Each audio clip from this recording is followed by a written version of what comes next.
Born blind, the fox woman still saw love in me. The Garden of Whispers. The village of Dahlia Ridge existed in perpetual twilight, where morning mists never fully lifted and evening arrived early. Ryan had learned to love these grey spaces. They matched the muted colours of his inner world. At 26, he'd perfected the art of invisibility, hiding behind his woodworking bench while others danced at festivals and celebrated harvests. Today's autumn festival thundered with drums and laughter, precisely why Ryan fled toward the forest's edge. His sister Marie had tried dragging him toward the bonfire, introducing him to eligible women with bright smiles that made him feel more alone. "You can't hide forever," she'd whispered. But hiding felt safer than risking another rejection. He didn't mean to stumble into the hidden garden. One moment he was following a deer trail, the next he'd pushed through an archway of wild roses into an explosion of sensory wonder. Lavender and jasmine competed with lemon balm and mint, creating an intoxicating atmosphere. Clay pots lined precisely measured rows, and wind chimes sang in 5 different tones. Then he saw her. She moved between the plants with impossible grace, her fingers trailing across leaves with the certainty of sight. Her dark hair escaped from its braid in wisps that caught the filtered sunlight, and her plain brown dress couldn't hide the elegant lines of her form. She was perhaps his age, maybe younger, and when she turned toward the sound of his breathing, he noticed her eyes, deep brown but unfocused, gazing past him toward something only she could perceive. "Hello?" Her voice carried warmth and curiosity, not fear. "You're breathing quite heavily. Running from something or toward it." Ryan's throat closed. He stepped backward and his boot caught a clay pot, sending it crashing against the stone border. Soil exploded across the carefully maintained path. "Oh. I'll fix it, I didn't mean." He dropped to his knees, frantically scooping earth with his bare hands. Laughter stopped him. Not mocking laughter, but genuine amusement that bubbled up like spring water. The woman knelt beside him, and he caught her scent, rosemary and something uniquely her own. "The pot was already cracked," she said, her hands finding the scattered soil with practiced ease. "I was going to replant the basil anyway. You've actually helped me." "I'm Ryan," he managed. "I got lost. I shouldn't have." "A mirror." She tilted her head, and he realized she was listening to him with her entire body. "And you're not lost. You're exactly where you needed to be. The garden doesn't reveal itself to just anyone." Her fingers moved across the ground until they encountered his hand still buried in the soil. She didn't pull away. Instead, she traced the outline of his palm, his fingers, reading him like others read books. "Woodcarver," she said with certainty. "Your hands tell stories. Calluses here from the chisel, smoothness here from sanding. You create beautiful things but hide them away. Am I right?" Ryan's heart hammered against his ribs. No one had ever perceived him this clearly. "How did you?" "I see differently than most." Amira's smile transformed her face into something luminous. "Would you like me to see you, Ryan? Truly see you?" Before he could answer, she reached up, her fingertips hovering near his face. "May I?" He nodded, then remembered and whispered, "Yes." Her hands framed his face with incredible gentleness. She explored his features like a sculptor learning her clay, the slight bump on his nose from a childhood fall, the rough stubble he'd forgotten to shave, the scar above his left eyebrow. Her thumbs traced his cheekbones while her fingers memorized his jawline. Ryan had never been touched with such attention, such reverence. His eyes drifted closed and he leaned into her palms, something broken inside him beginning to knit back together. "You're beautiful," she murmured. "Not in the way people usually mean. You're beautiful like old wood with interesting grain, full of depth and story. Why do you hide this?" He couldn't answer because his throat had filled with emotion. When he opened his eyes, she was still there, her unseeing gaze somehow fixed directly on his soul. "Come back tomorrow," Amira said softly. "Bring me something from your world, and I'll share more of mine." As Ryan walked home through the mist, his hands still tingled where she'd touched them. For the first time in years, tomorrow felt like a promise worth keeping. Moonlit confessions. Ryan returned the next evening carrying a small cloth bag filled with wood shavings. He'd spent all day selecting pieces from different projects: cedar, oak, pine, cherry, each with its own distinct character. His hands had trembled while gathering them, wondering if this was foolish. Amira sat on a wooden bench near her fountain, head tilted toward the sound of water. She smiled before he spoke. "You came back. I wasn't certain you would." "I brought something," he settled beside her, close enough to feel her warmth. "Wood shavings from different trees. I thought maybe you could identify them." Her delighted laugh made his chest expand. What a perfect gift. He placed the first sample in her palm, cedar, reddish, and aromatic. She brought it to her nose, inhaling deeply, then rubbed it between her fingers. Cedar. Old growth, probably from the eastern mountains. You used this for something important. There's hesitation in how it was cut. Ryan stared. "I made a chest for my mother's wedding dress. I was afraid of ruining it." "The wood remembers your care." She reached for his hand. "Give me another." They spent an hour this way, her fingers moving between wood samples and his hands, as if she needed both to complete the picture. When she correctly identified white oak from the church door project, she kept hold of his hand. "Now you try," she said. "Close your eyes." "What am I?" "Experiencing the world as I do." She guided his hand to a nearby plant. "Don't look. Feel. Smell.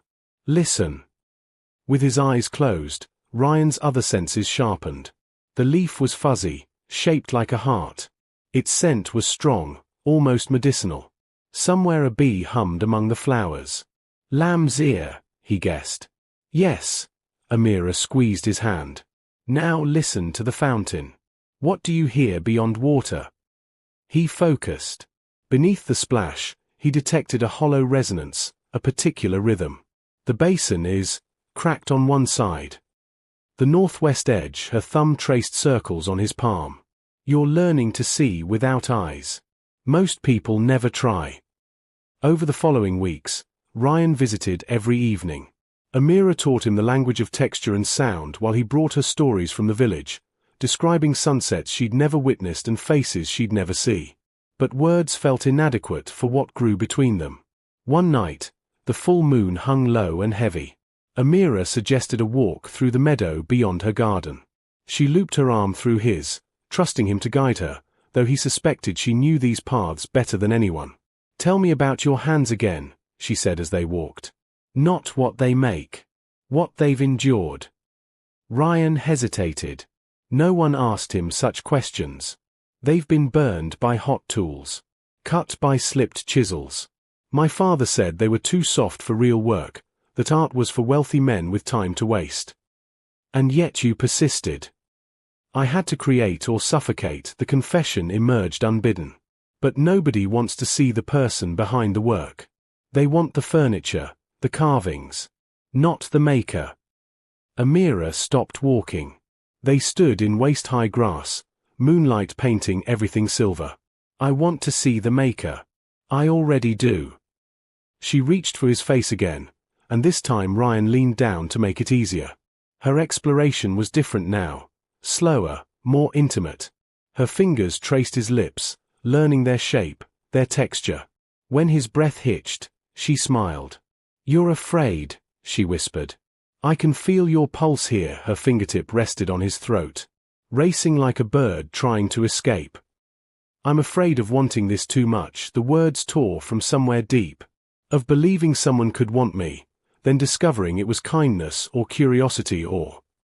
Amira pressed her fingers to his lips, silencing him. Then she took his hand and placed it against her own throat. Her pulse thundered beneath his palm.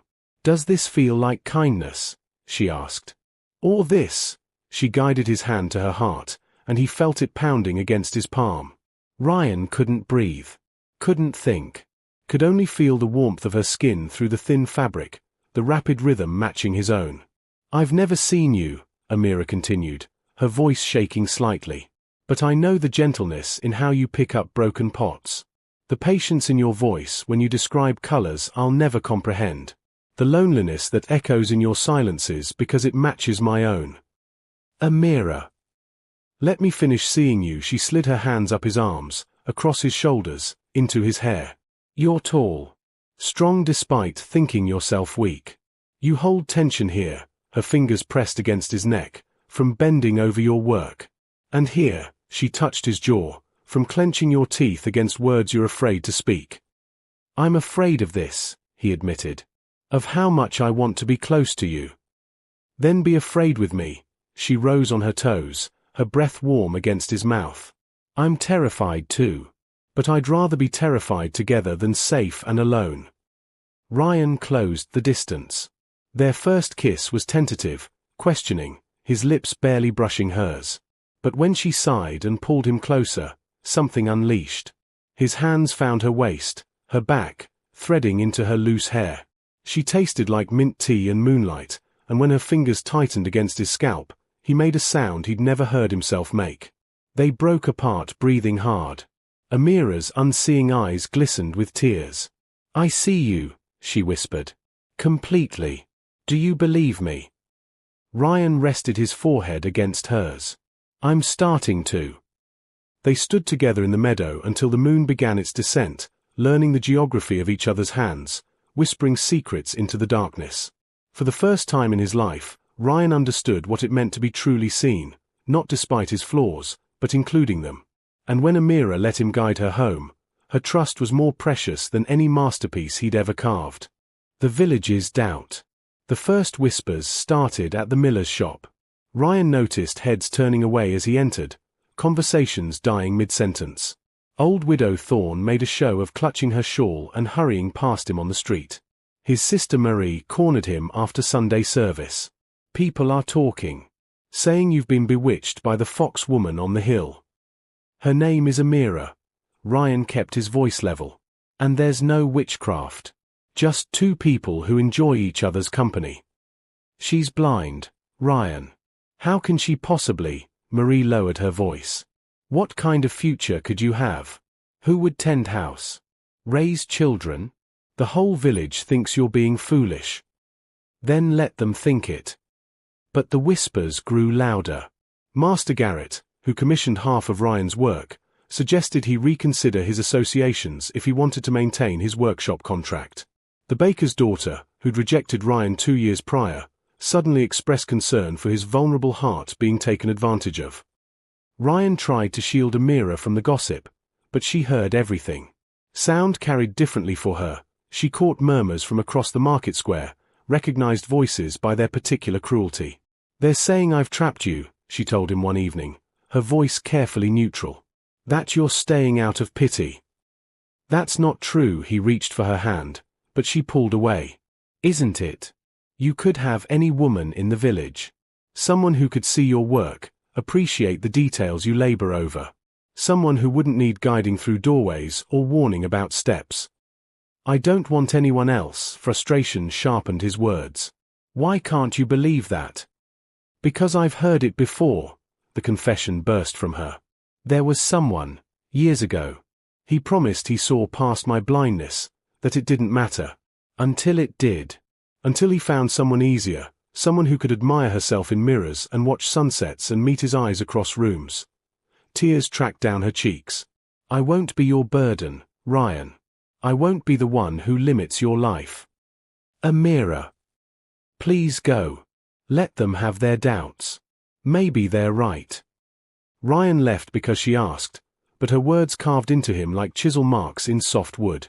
The confrontation came at the autumn village gathering. Ryan had avoided it, but Marie insisted he show his face, prove the gossips wrong. He stood near the bonfire, enduring pointed looks and false sympathy. Then Councilman Drake raised his voice above the crowd. Perhaps young Ryan can enlighten us. How exactly does the blind woman on the hill manage to keep house? Or is our charitable woodcarver doing all the work while she sits in her garden? Laughter rippled through the gathering. Ryan's hands clenched. Or maybe, Drake continued, warming to his audience, she's cast some spell. Everyone knows she's unnatural, born wrong, seeing things that aren't there. How else would she trap a decent young man? She hasn't trapped anyone. Ryan's voice cut through the laughter. Amira is the most capable person I know. She tends a garden that produces more herbs than anyone in this village. She navigates her world with more grace than people who have sight. And she sees me, truly sees me, better than any of you ever have. Sees you? Drake scoffed. Boy, she's blind. She can't see anything. Exactly my point. Ryan stepped into the firelight. She perceives what matters. Character. Kindness. Truth. Things the rest of you miss while judging by appearances. This is foolishness, Widow Thorne declared. A blind woman cannot love what she cannot see. It's unnatural. Then I choose unnatural. Ryan's voice rang clear. I choose someone who values me for who I am, not what I look like or how well I fit your expectations. And if that costs me your approval, I don't want it. He left the gathering to shocked silence, but the damage was done. He knew Amira would hear about it, the village's mockery, his public defense, all of it. When he reached her garden the next morning, she wasn't there. Her door was locked. The wind chimes hung silent. He called her name. Knocked. Pleaded. Nothing. For 7 days, Amira's garden remained closed to him. Ryan worked in his shop mechanically, his hands moving while his mind replayed every moment they'd shared. Had he made everything worse? Proven the village right? On the 8th morning, he understood what he needed to do. Words had failed. Village approval meant nothing. But there was one language Amira would understand, one way to show her the truth of his heart. He began carving his masterpiece at dawn. If she wouldn't open her door to him, he would create something that spoke louder than any defense or declaration. Something designed entirely for her way of seeing. The wood would tell her everything his voice could not. The sculpture of truth. Ryan didn't sleep for 3 days. His hands moved with desperate purpose, guided by every moment he'd spent learning Amira's world. This carving wouldn't be admired for visual beauty. It existed purely for touch, a story told in texture and form. He chose maple wood, smooth and warm beneath the fingers. The base depicted Amira's garden in relief, each plant rendered not by appearance but by the feeling of its leaves, the pattern of its growth. Running his fingers across it, one could identify lavender by its narrow ridges, basil by its broad smoothness, roses by their thorn stems. Above the garden, 2 figures emerged. He carved himself with calloused hands extended, offering broken pottery, their first meeting captured in wood. Amira reached toward him, her face tilted in that particular way she had, listening with her entire being. Their fingers met in the center, and he'd carved the wood there smoother than anywhere else, polished until it felt like silk, the moment of connection. The sculpture spiraled upward, each scene flowing into the next. Moonlit walks rendered as flowing grain patterns. Their first kiss depicted through 2 faces leaning close, the wood between their lips worn soft from hours of careful sanding. He carved the meadow grass as thousands of tiny vertical lines that whispered beneath exploring fingers. At the sculpture's peak, 2 trees intertwined, their branches and roots mixing until one couldn't tell where each began. Inside the hollow of their joined trunks, he carved a heart, simple, smooth, perfect. On the 4th morning, hollow-eyed and trembling with exhaustion, Ryan carried his creation to Amira's garden. Dawn light filtered through the mist as he set it on the bench where they'd first sat together. "Amira," he called hoarsely. "Please. I know you're there. I can hear you breathing behind the door." Silence. Then, finally, the sound of the bolt sliding back. She emerged wrapped in a shawl, her face pale and drawn. She'd been crying. He could see the redness around her eyes. "Ryan, this has to stop.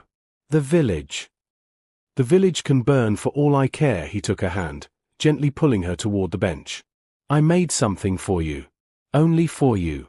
No one else will ever understand it. I can't.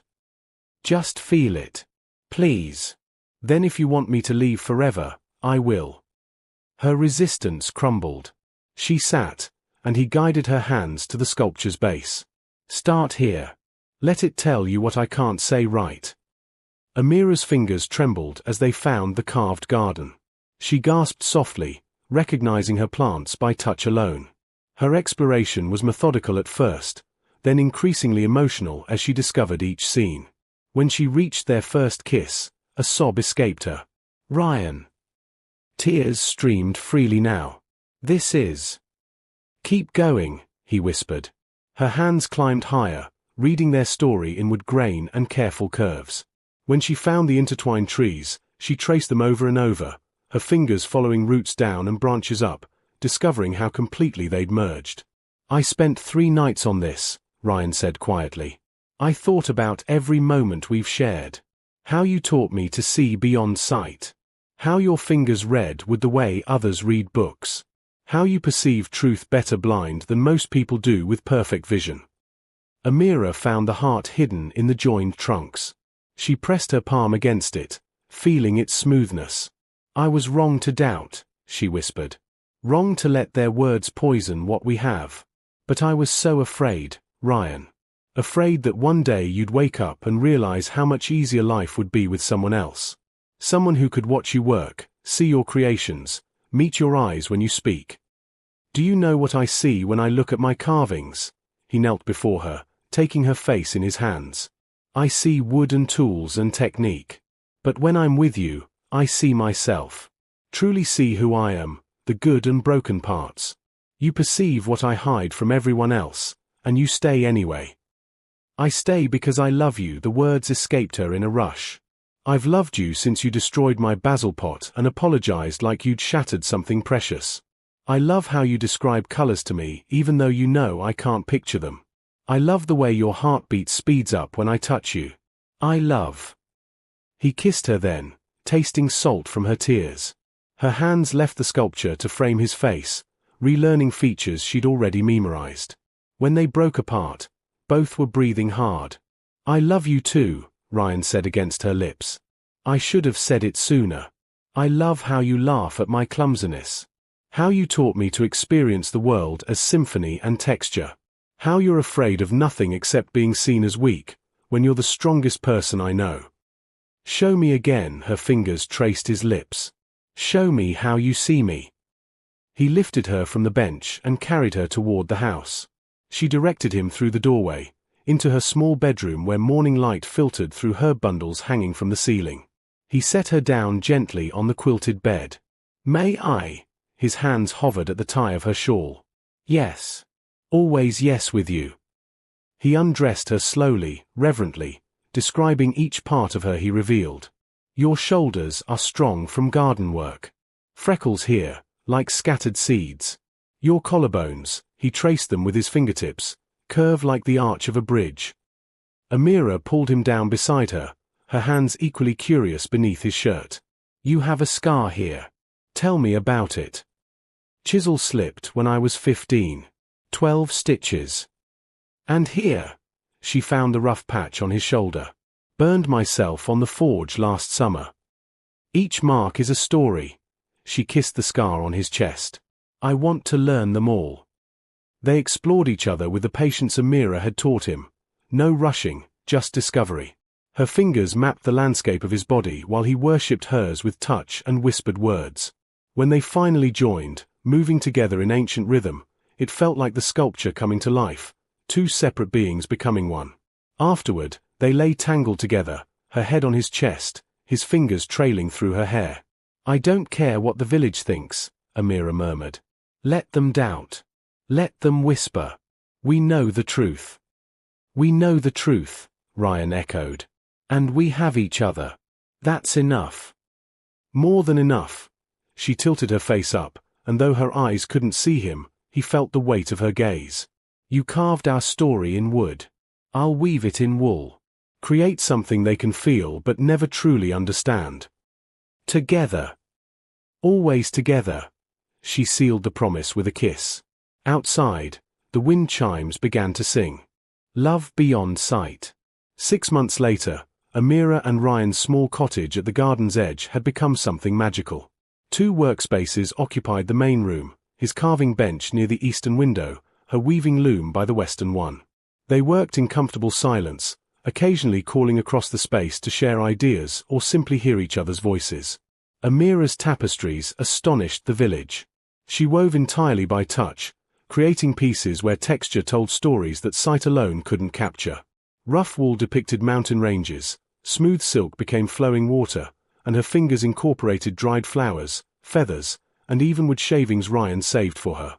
People traveled from neighboring villages to commission her work. Ryan's carvings had evolved too. He now created pieces meant to be touched as much as seen: relief maps for teaching, carved books for children learning letters through feel, puzzle boxes that open through texture recognition. Amira tested everything, her fingers finding flaws invisible to the eye. Their days developed a rhythm as natural as breathing. Mornings in the garden, Amira teaching Ryan which herbs needed harvesting while he described the changing colors of the leaves. Afternoons at their respective crafts, working in tandem like two instruments in harmony. Evenings cooking together, her knife skills superior to his despite her blindness, his descriptions of the food's appearance making her laugh. "You can't tell me the carrots look happy," she protested one night, chopping vegetables with practiced precision. "They do though. Very cheerful orange." He wrapped his arms around her from behind, kissing her neck. "Almost as cheerful as you. Flattery won't get you out of washing dishes. Worth a try." The village's attitude had slowly shifted. Widow Thorne requested Amira's help when her granddaughter developed a fever, trusting her herbal knowledge.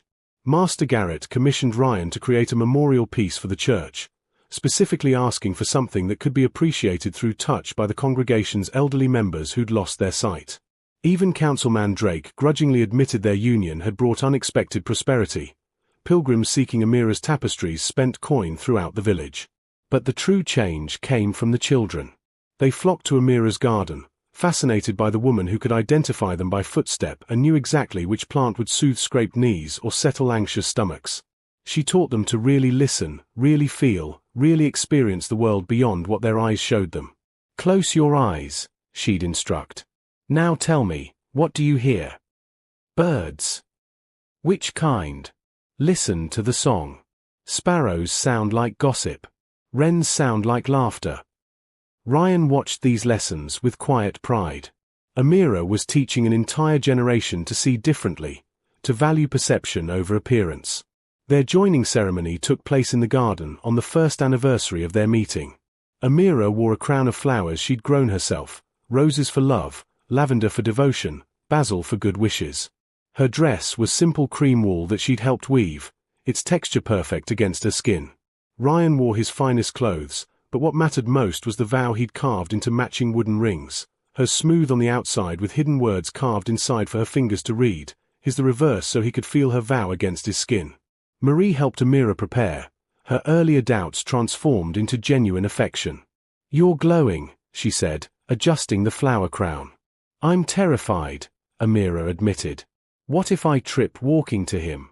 What if? He'll catch you. He always does."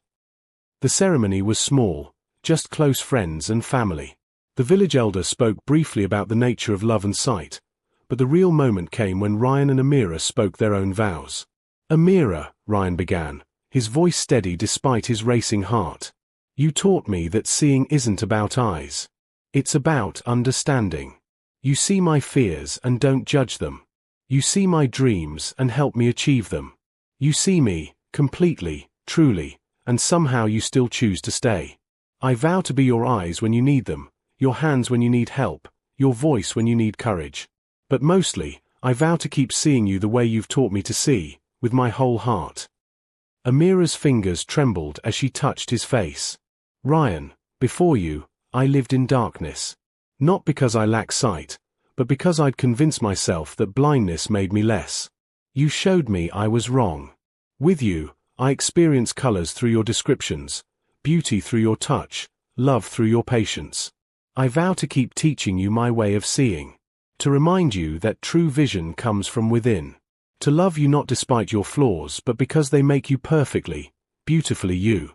I vow to spend every day proving that love transcends sight, that the deepest connections happen in darkness, where only truth can be felt."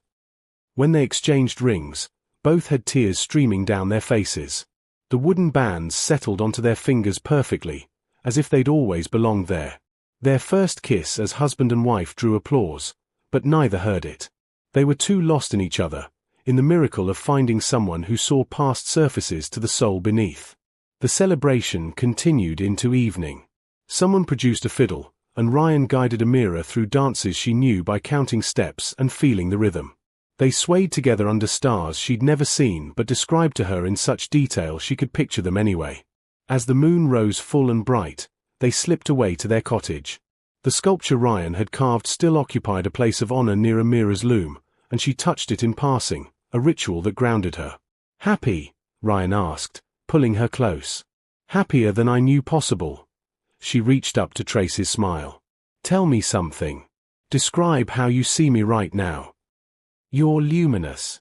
The moonlight catches in your hair, turns it silver gold. Your dress glows like pearls. Your eyes," he paused, choosing words carefully, "they don't see me, but they reflect me. Like I'm the only thing in your world." "You are," she kissed him softly. "My whole world. My way of seeing. My heart." They made love slowly, savoring each touch and whisper. Afterward, lying tangled in quilts with her head on his chest, Amira spoke quietly into the darkness. "Do you ever wonder what we'd be like if I could see?" "Sometimes," Ryan admitted. "But then I think, maybe we'd have missed each other. Maybe I needed someone who could see past all the things I used to hide. Maybe you needed someone willing to learn a different way of seeing. Maybe we found exactly what we needed." Her fingers found his, their wooden rings clicking softly together. "The village, they understand now. Not all of them, but enough. They see that love isn't about perfection or ease. It's about choosing someone and being chosen in return." "Every single day," Ryan murmured. "I choose you every single day." "And I you." Years would pass in this way, seasons turning, the garden growing, their crafts evolving. They'd face challenges, certainly. Moments when Amira's blindness complicated things, when Ryan's insecurities resurfaced, when the world seemed determined to test their bond. But they'd also know joy that most people only dream of. The joy of being truly known. Of creating beauty together. Of building a life where differences became strengths and love transcended every limitation. The wind chimes sang outside their window, the same ones that had witnessed their first meeting. Amira smiled against Ryan's chest, listening to their familiar song mixed with the steady rhythm of his heartbeat. "Tell me about tomorrow," she whispered. "Paint me a picture." "Tomorrow," Ryan said softly, "we'll wake up together. You'll make that terrible strong tea you love while I burn the porridge. We'll work in the garden, your hands in the soil, teaching me which plants are ready for harvest. Afternoon in the workshop, creating things that speak to both sight and touch. Evening by the fire, you weaving while I carve, existing in perfect parallel. And night." He kissed her forehead. "Night will lie here just like this, grateful for another day of choosing each other." "Perfect," Amira murmured, already drifting toward sleep. "Absolutely perfect." And it was. Lessons from the weaver's touch. True sight comes not from eyes but from the courage to see with the heart, to perceive the soul beneath the surface, the beauty in imperfection, and the strength in vulnerability. Love transcends every limitation when two people choose understanding over ease, when they learn each other's languages and build bridges across their differences with patience and devotion. The deepest connections form in darkness, where pretense falls away and only truth remains, where we're forced to feel rather than look, to listen rather than assume, to truly know rather than merely observe. Being seen completely, flaws, fears, dreams, and all, and still being chosen, still being loved, still being valued, is the greatest gift one human can offer another, and the foundation of love that endures.